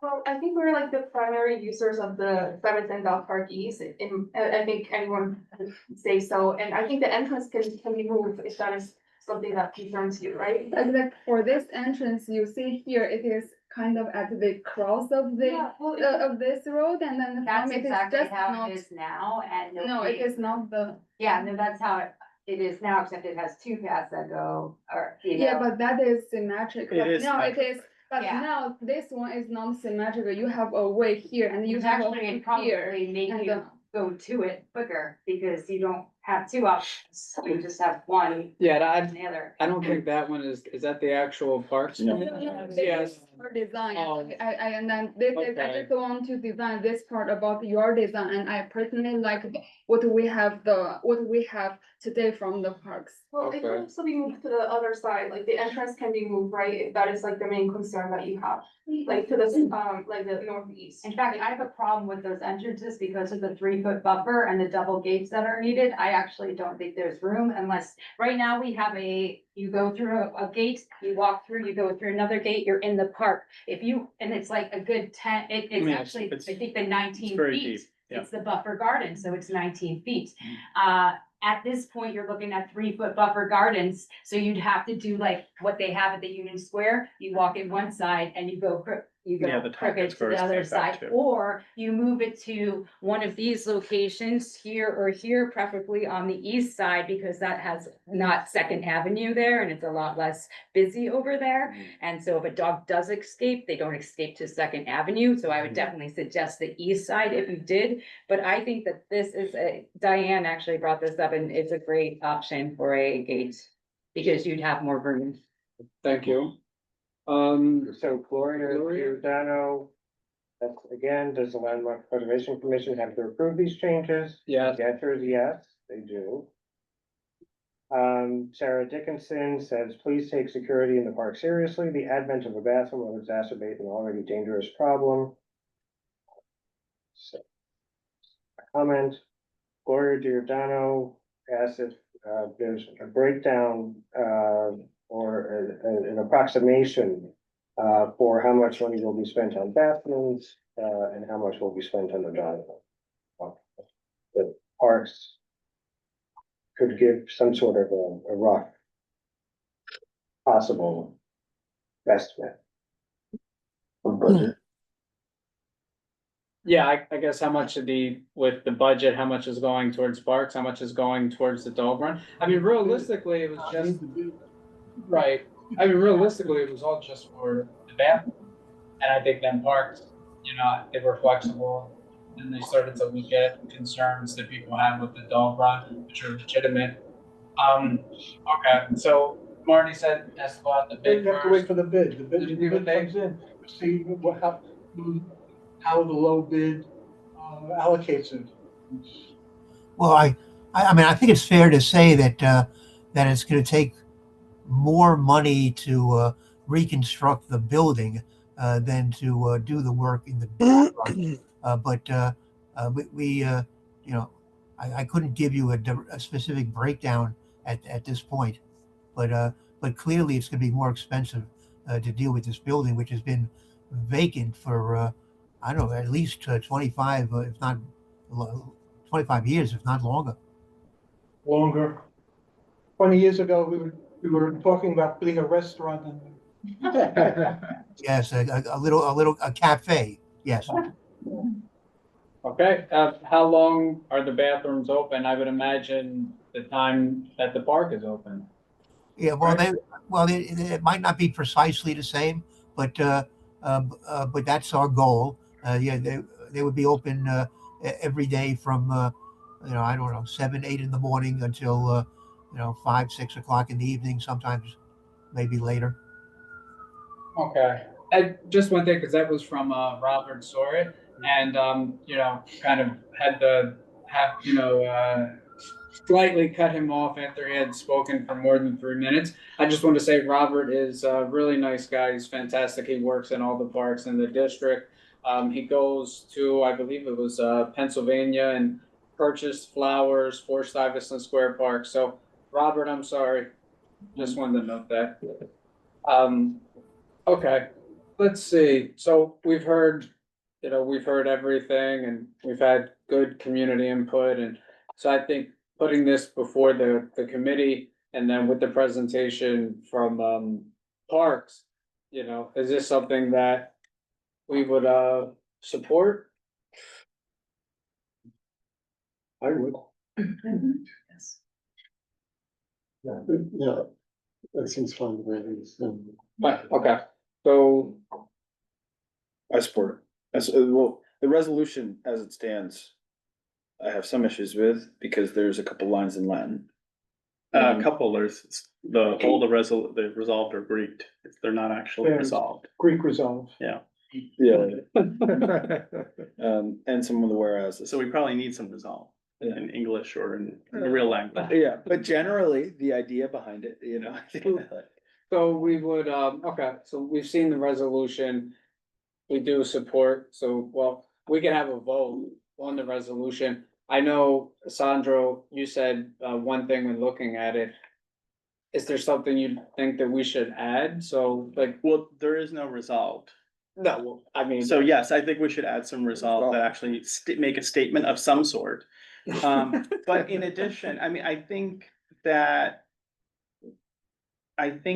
we need to be careful because I'm concerned that there's a lot of unclear, and I understand that they're still in the design phase, but there's a lot of unclear execution, both availability of alternative space, and just general access to the space once it's complete. I do think it should be called out specifically, and we should figure out whether or not we want to put it in addition to some budget priorities, better maintenance of the space, because I think that's been an ongoing concern that we've heard at every single meeting, the actual upkeep of the space and the cleanliness of the space. And I have a question about that. I know other dog runs in the city, they're reliant on the users to clean the space. Is that not the case?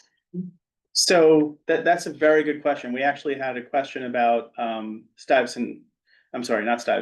South Park, which is a proper dog run. And so I want to kind of revisit that for a split second and ask Parks, if this becomes a permanent dog run, does that mean that any current parks cleanup activity within the dog run will cease?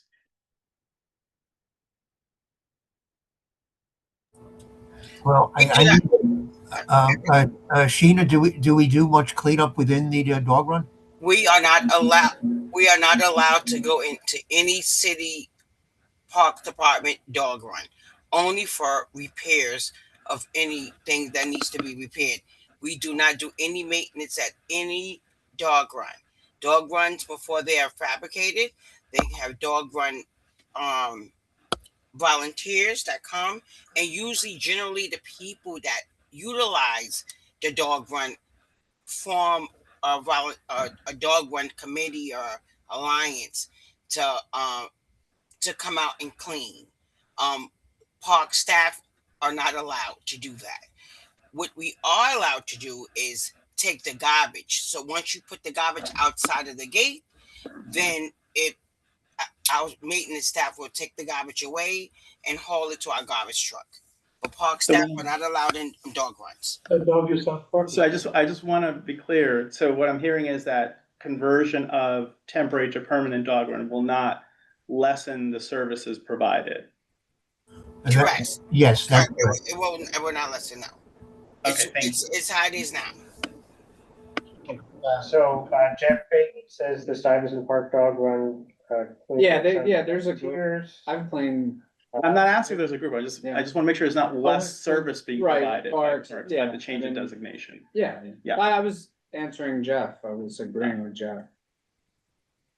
Okay, so, yeah, because then we're going to have a vote. Yeah, Tell me. I just want to mention something that you might want to consider in the future. So right now, in our current proposal, this new dog run has lots of sharp corners, and I'm not a dog owner, and I'm not sure the effect on the dogs. So I'm not very sure about whether these sharp corners can be dangerous for dogs.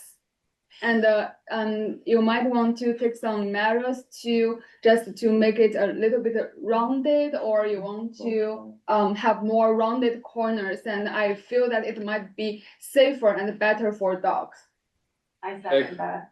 Good, thank you. I want to make a motion to accept the design with our resolve to add whatever we see fit as additions to the current design. Second. Okay. Okay, so then we have a resolution supporting the New York City Department of Parks and Recreation plan to renovate the Park House in the east half of Stuyvesant Park. So we can do a roll call vote. Ask a question real quick. When you say, Marty, with, including in the resolved whatever additions we think are necessary, what's the process for identifying those? And So just one question. So just because we were talking about it, so once the motion has been made, right? Can that, Made and seconded. yeah, can the discussion go again? There's normally discussion. Yeah. Okay, no, I'm asking. As we were talking about I mean, there's normally Sorry. discussion unless there hasn't been. well, just a question about the motion, right? Currently, the resolve is in Latin. Yeah. And so, we have to translate that into English. And then change it up. And change it to however best we see so. It may be no different than just accepting it as is, or offense, or, whatever addition that we have decided here should be included. So does this motion, but it's accepting their design. Accepting their design. And then what would be then the process that goes from accepting their design to potentially accepting their design with some additions, whatever they are? So what we could put in there, just like we have at Augusta St. Gaudens, we can know, if we Yeah, I think suggest we just need this. to call them out, what we support think is this, important to So include. you could just build that in. Yeah. All right. Okay. So.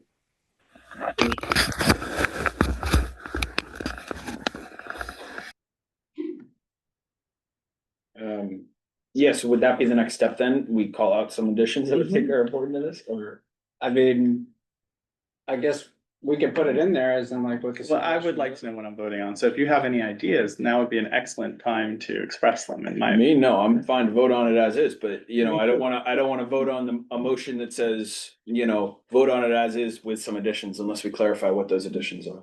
I agree. Can't leave it open-ended. Can I just add something here? The reason that this resolution was written without any therefores was because the committee didn't know if they were going to approve, support it or not. So it seems the committee is supportive, so now is the time to put So anything you want. I would like to recommend that in our resolve that we add that there be it doesn't have to be of equivalent size, but some space for the duration of the time that the existing dog run space is unavailable for dog usage in some close proximity. Alternative use. Yeah. Does everyone think? Well, Bogan South Park would be the alternative. I mean. We have. I mean, Union Square. closer than 10 blocks away. Of Union Square. Somebody's house, I mean. Well, We really don't have the. Phoenix lives What nearby. about, but what about the west side of the park? You can also do on the west side of the park as well. Yeah, so I don't want to cite it. I think, you know, parks would be better suited to do that. But I think we should put that in. That there Just be should be- reasonable. You didn't rule it out. So identify an alternative. for when I think that's the space reasonable. is closed. Yeah, That's that's fine. If the space is closed completely for construction, because they were saying that it may not be, you know. Well, it's gonna be closed for some duration. Yeah. Probably not 18 months, but we don't actually know how long it'll be. So Yeah, so during that I think we should period, have something. to identify an alternate location. Yeah, Yeah. potentially, but yeah, that's fine. Anything else to add? Just like one other comment, I mean, for the safety of our dogs, like the gaps between the cobblestone, is there like any chance that can be like smaller than a half? Like an eighth, for example, I feel like that would really make the space in the middle more useful. What would you recommend as a safe distance between the stones? Saying 1/8 of an inch? 1/8 of an inch. Okay. Seems reasonable. We should ask for that, yeah. Well, he said he was gonna make it as. tight I as know, but possible. let's put the metric to it. Yeah. Yeah. Okay, so that's it, that's everything, we're gonna add that, and then, okay, we can continue voting. Is that good, or anything else we'd like to add? Can you add a size for the buffer gardens? Because I think it's an important aspect, Yeah. the new buffer gardens that are being putting in where It- the new fence line is. But are we starting to like? Yeah, Yeah, that might would start to really adjust to the design. Design it. Yeah, so we'll just keep those two, you know, we added on, that's it, so. Okay, so, it sounds like we have a be it further resolved that Manhattan Community Board 6 urges the Parks Department to identify space nearby for a temporary dog run during the construction. That sound? Yeah. Okay, any objections to that, or? I think, I think that one is fine. yeah, but I would just clarify, so not during the construction. I think for the duration that this space will be inaccessible. Yeah. Because there might be other construction happening Yeah. that we don't necessarily need an alternative space for. Yeah, when they're working on the building. Right. Wouldn't be necessary if they're, so long as they're not putting all the construction material. That could be the Yeah. case. They use it as staging. Don't get many ideas. Be it further no, resolved that staging. Manhattan- There's not a lot of space around it. Be it further resolved that Manhattan Community Board 6 urges public to identify space nearby for a temporary dog run for the duration of the dog run. Alright, closure, just. Yeah. I couldn't hear. Closure, yeah. Yes. That, okay, all right. And then, be it further resolved that Manhattan Community Board 6 urges that there be, a maximum gap Between what Belgian, how should we word that? Yeah, between each Belgian block. Yeah. Belgian. Belgian flowers. That does not exceed. Is it 1/8? Yeah, that's what. Of an inch.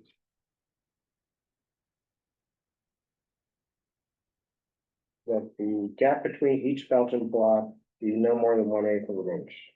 Yeah, would you wanna say something like the Belgian block used in the center of the new. Well, I know that they're also Or, yeah, redoing the yeah. outer one. Used in the dog run redesign or something. Yeah. For like each Belgian dog. This way. Well, they showed us what the material was gonna be. Yeah, it's the new one. I think that's when Sarah was. I was just talking about the language, resolve to make it specific. Perhaps gap between each surface? No, it's between each block. I think each block, I think it Just, instead of Belgian block, no, Belgian block is. or Each Belgian. Yeah, you should put Belgian block. Yeah. Yeah, just wanted to say block. Okay, It's not the only cobblestone that's there, by the way, that Yep. middle section. Yeah, between each Belgian block or paver. Does that cover everything? That's true, because we don't want Yeah. just the Belgian. what block I to had be- suggested is that it's, you say in the dog run, just so that way it's specific to, that's what we're talking about here, but. Yeah. In the dog run area. Yeah. Yeah, but I mean, that's just semantics. Was it already discussed about the fixing of the benches inside the dog run?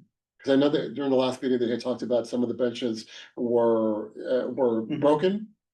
Well, I They're think they said they're replacing replacing the World's Fair They with. said they were replacing them all. Yeah, type B. They're changing Okay. what's currently there, so it doesn't have the narrow slits that dogs will endure. And they're putting in gaps, gap fillers, rather. And how about the sharp corners to have a better design, the sharp corners and for the safety of the dog? We don't What do you have, we don't have a picture of their plan. I Do mean, we? at Their the side plan? of Yeah. their plan is like this, and they are. No, I know, but I square want, corners. I'm thinking, does this also go back to your conversation about, is this the right location for? No, I mean, that. And can I just point out? No, I know, but it's still here, right? It's currently there. What I'm saying is, I know the other discussion was moving it to, I guess, what this side? okay, so 1 second, So Sandy? there are many dog runs in the city that do not have rounded corners. So, I mean, I think if you were to do a survey of all the others, one, it's New York. So it's, people tend to use spaces that are available. There is a dog run, at Base River Esplanade. It's rectangular, completely rectangular, and no one complains. Okay, great. I know we talked a little bit about this, but is the existing entry point close to the toilets, close to where people congregate for other reasons, the right location, or is it better to bring it to the, what is this, the northeast? I would support And- that, yeah. But I think the one, right there at 15, where the updated bathroom would be. When we had people from the dog run, when they were talking about, I guess, safety around there, is that the large, number of people, the foot traffic there, actually, it's like a deterrent for some of the behavior that goes on. And, if we were to move that, then I think you would just have a totally isolated space there where it can be quite dark with the trees. So, yeah, I think that's the best to keep it there, 15th. I agree, and I think that there's people in the middle of the park too. Yeah.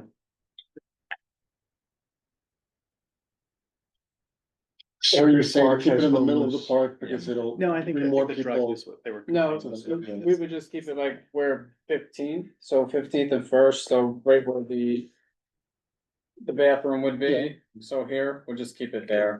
For people where it is, right? Yeah, The area? Put up where Dvorak statue is. We try to make that landmark, if that didn't. Yeah. is there anything else?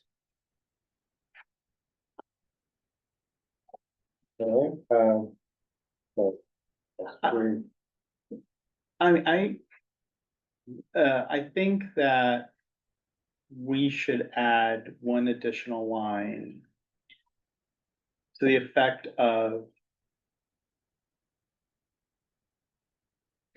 I'm concerned about the the reduction of overall space. I understand that it might be required, but I don't think it's something that we are in favor of in general to actually reduce it by 20%. But he's saying actual useful Yeah. space will increase. Because, you know, he said that currently it's Because of the 8,700 useful space and it'll be increased to Because of the 9,300. cobblestone, Yeah. because of the cobblestone, he said that the usable space increases.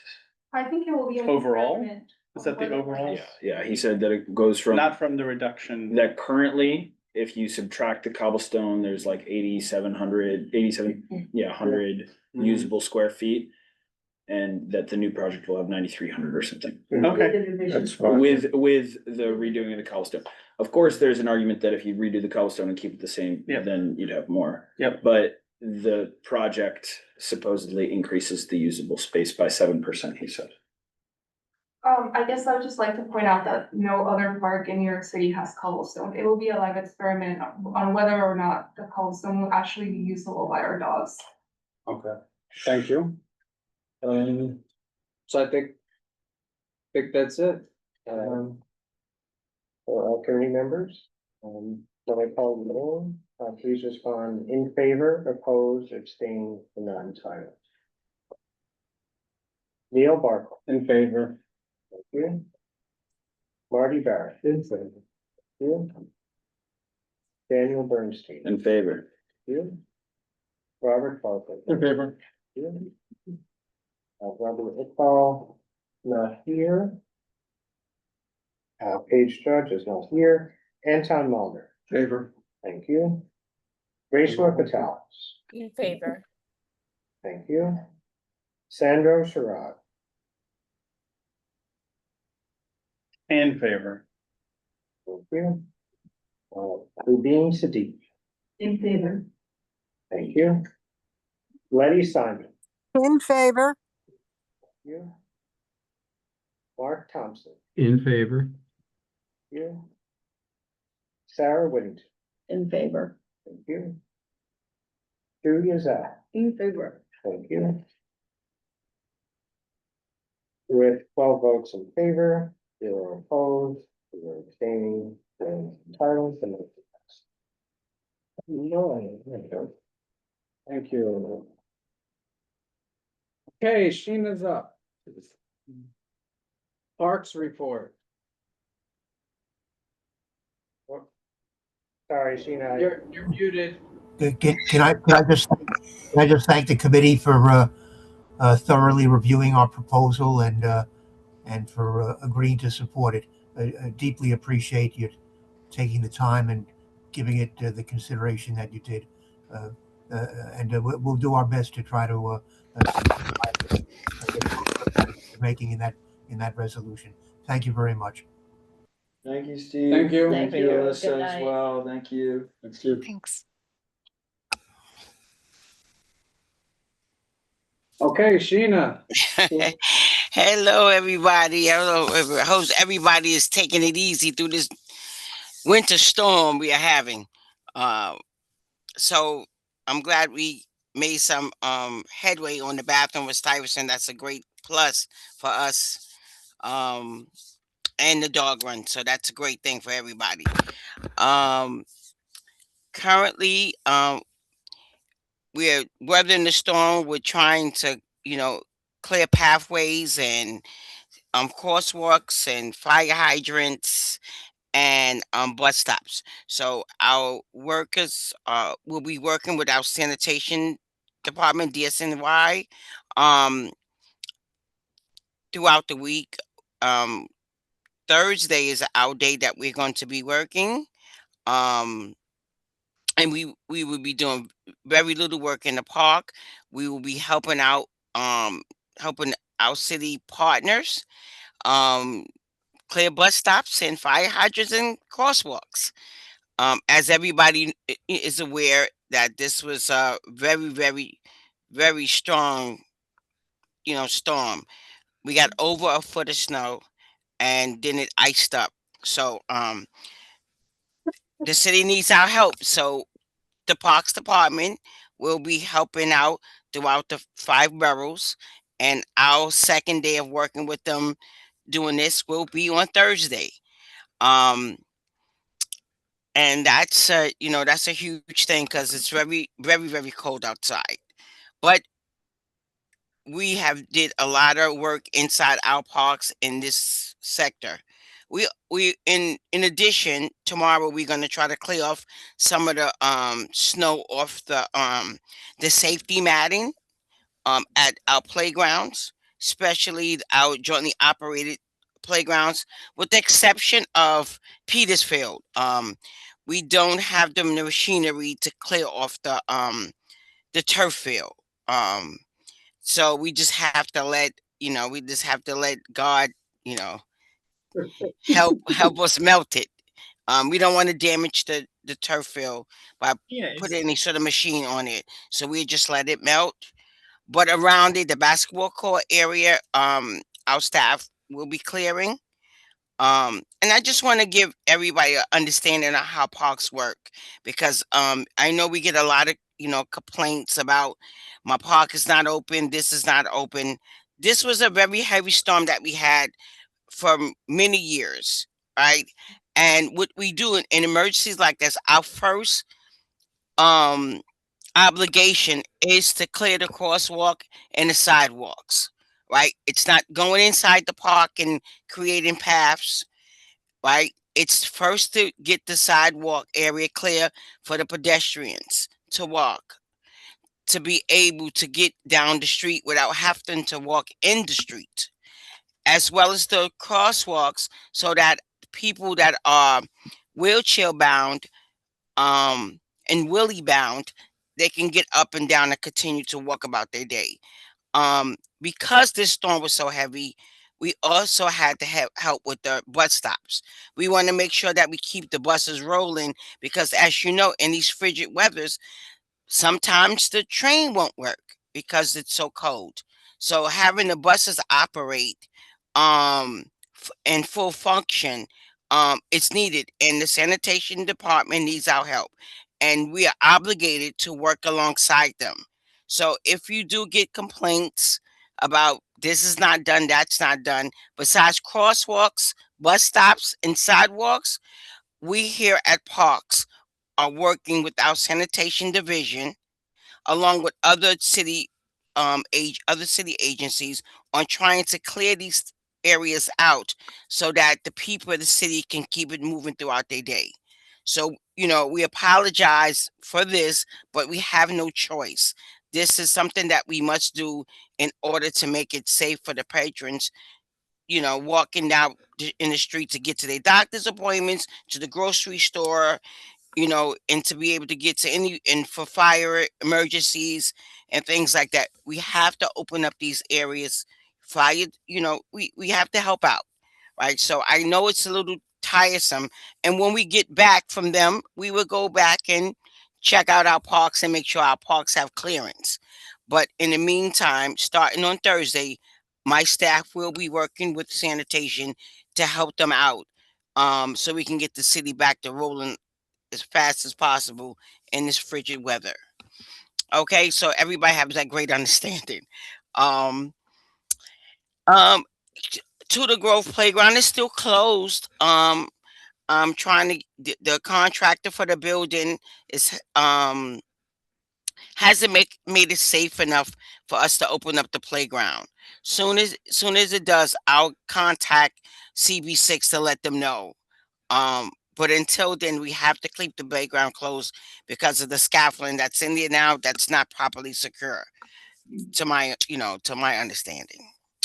In the East 34th Street, they're still working on that area. Hopefully it'll be up by spring. We're hoping. And that's about all I have. Okay. Sheena, one question. Someone in the community they had asked about the progress that was being made at the 34th Street Park. If there was an update on that. I just said I was there. I was there yesterday.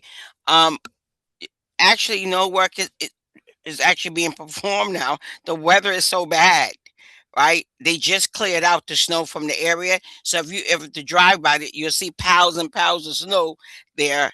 And I'm assuming they're just waiting for the weather to get better in order for them to resume work. But they did start. They did start. Okay.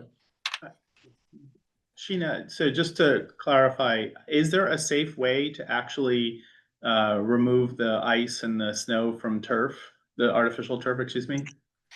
I seen it done. I don't know if we call it a safe way, but we don't have the money, probably the funding if we are to use our snow brush, and it damages the turf field.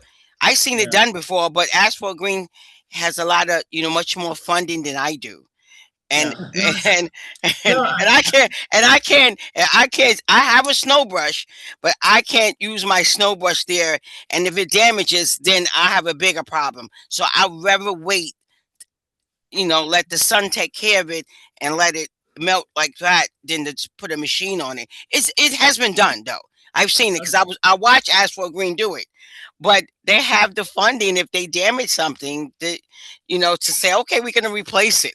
I don't have that, and I don't want to cause more of a heartache, just so that we can clear it off, and then it's much more dangerous to you know and we just don't have the funding to if I mess it up by using my machine. I do have a machine though. okay, no, I know it's well loved. I wouldn't want to damage it. I was just curious if there was a safe way to do so. But I know it's safe to do it. It's just that if we damage something, we just can't probably replace it. That's all. Neil, could I add something to her report? Yes. You may recall that this committee reviewed our design for the St. Varden Park playground some time ago. We are going to begin the reconstruction of that playground next month, in an early part of March, I believe, and I'm hoping to organize a groundbreaking event to which, of course, I'll be inviting the community board and asking you to help us publicize the event. So look out for that, for the word on that.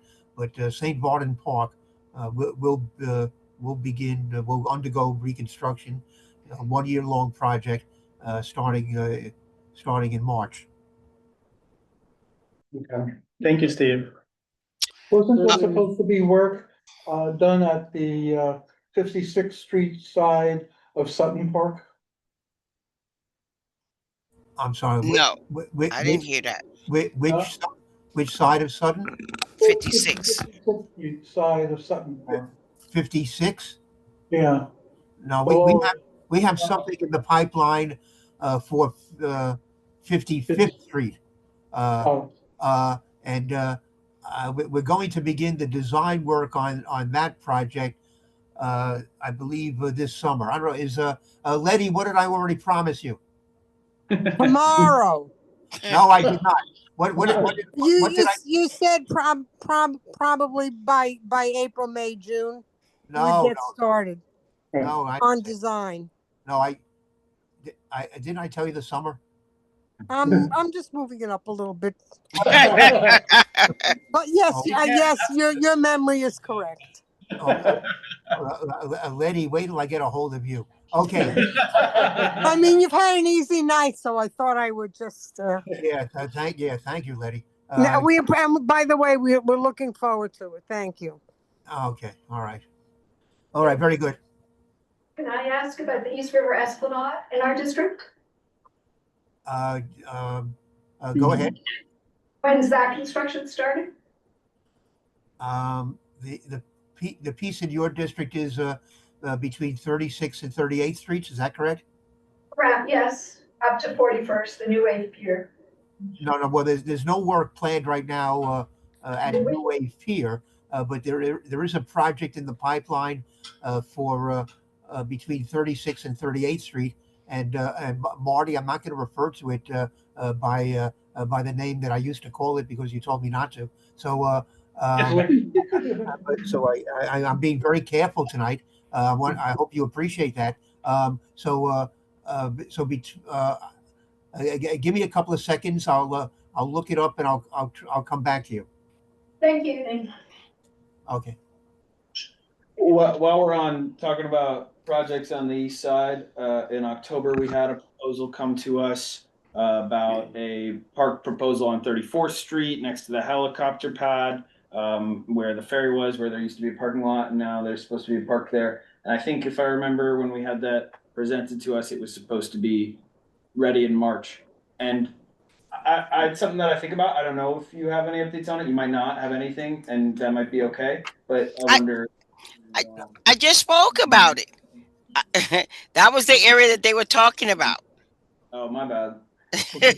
So they have started that project already, but it appears to be ceased at the moment because of the weather conditions. I was there yesterday, and they have piles and piles of snow, and no one was working. They just cleared out the area, so I'm assuming that they're waiting for the weather to get a little better. The conditions have been just terrible.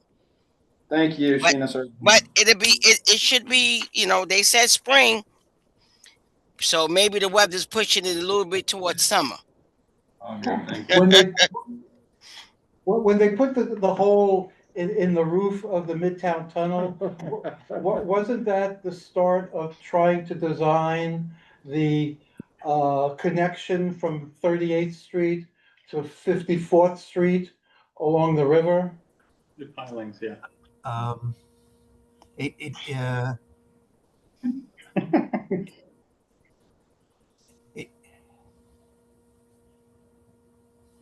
Where is my thing here? Can't. That's who you see. It's not, it's not. Oh, yes. But the pilings were for that What then? purpose, but yeah, they're the EDC. Yeah, and at that time, they had, when the piece to 54th Street was opened, they said that in 2026, they would be starting the construction of the piece from 54th Street on down. And that there was $197 million allocated Yeah, for it. that was under de Blasio. Isn't that in design? 9/30/25. He's looking it up. Steve is looking it up. Yeah, I think that was in design. No, not yet. Not yet. Like 55th Street, not yet. No, well, the I'm just joking with you. 51st Street, 55th Street, I believe, is further advanced. I know, I'm just teasing. Okay, the East River Esplanade from 36th to 38th Street appears to be in our procurement phase. So I don't know whether or not we're actually pending WPA review. This is very good. Yeah, it looks as though it may be going out for bid very, very soon if it hasn't already. Great. Good news. Thank you, Steve. I'll try to get a better update and get back to Neil to give that update. 36 to 38. Yeah, okay. That piece of 38th Street. Okay, is there any other questions for Sheena? There is actually one question in the chat, Okay. or Q&A, I should say. Yeah. Courtney Michelle asks, will the restrooms remain open during the St. Barton Park renovations? That's a good question. Oh, I'm sorry, will the restrooms? Restrooms stay open. Doing Yeah, they should be. They They're not part of this project. They're outside. They're outside the construction zone.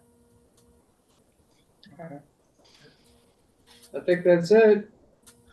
You guys can go home, or you can hang around. No, Thank you, Sheena. No, Right, take can't you extend the meeting? Come on, we're having a lot of fun here. You're welcome to stay. You're welcome to stay. All right. All right. Well, I tell you what, I'll come back another time. Take care. Thanks. Good night. Good night. Thank you both. Good night. Okay. All right, so just looking here at number 4, so Sarah's been nice enough to say she's not doing that tonight, so we're not gonna talk about her too. However, I'd like to have that list shared with the group so you can see what I'm going to talk about. Yeah, we could do that. So Brian, if you could share that. Okay. HDC, resolution. We've seen it. Some people have had comments about it. Do we want to pull that up, have a vote?